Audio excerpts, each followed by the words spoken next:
At the party, my daughter deliberately raises a question to my husband.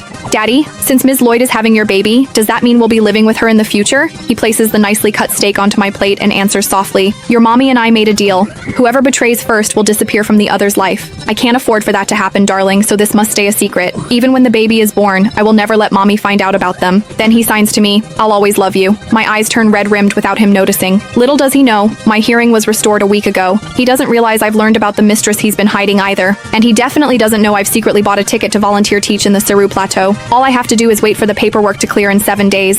Then, I'll disappear from his life for good. I pushed away the plate of steak before me, refusing to play along with the act. Seeing me on my feet, my husband Jackson Grant immediately stood as well, asking me what had happened in sign language. I shook my head. It's getting late. I'm thinking of turning in for the night. He insisted on following, but his best friend stopped him. Quinn probably needs some rest. You know how fragile she can be. Why are you so eager to leave? Yeah, dude. Cassidy is about to get here. It's been a whole day. Don't you miss her? My daughter Bonnie joined in, tugging at his sleeve.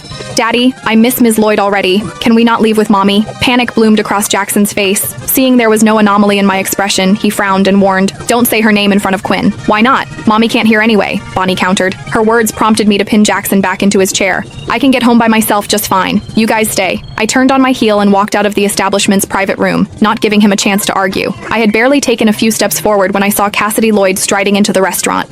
I couldn't tell if she did it on purpose or not, but her shoulder slammed into mine, making me stumble. Cassidy walked into the private room and scooped up Bonnie the moment she reached for her. Bonnie, it's been an entire day. Did you miss me? Of course, Bonnie answered cheerfully. Cassidy couldn't help smiling at the exchange. In that case, give me a kiss. Bonnie immediately cupped her face and planted a kiss on her cheek. Watching the two of them, one would think they were the real mother and daughter. She set Bonnie down, then slipped into Jackson's arms, her expression full of playful sweetness. In his eyes, there was a softness I had never seen before. Before he could say anything, Cassidy rose on her tiptoes and kissed him passionately. All right, one of his friends muttered, rolling his eyes. It's been months, and you two are still this mushy. None of his friends seemed bothered by it, while Bonnie looked like she had seen this 100 times. I stared at all of them, feeling a sinking coldness in my bones. So, everyone knew they had been fooling around together, except for me. As the teasing around the table amplified, Cassidy's lips curled with a triumphant smile. As if things weren't messy enough, the others started egging them on, asking when the last time they hooked up was. Jackson lowered his head, embarrassed, while Cassidy looked thrilled.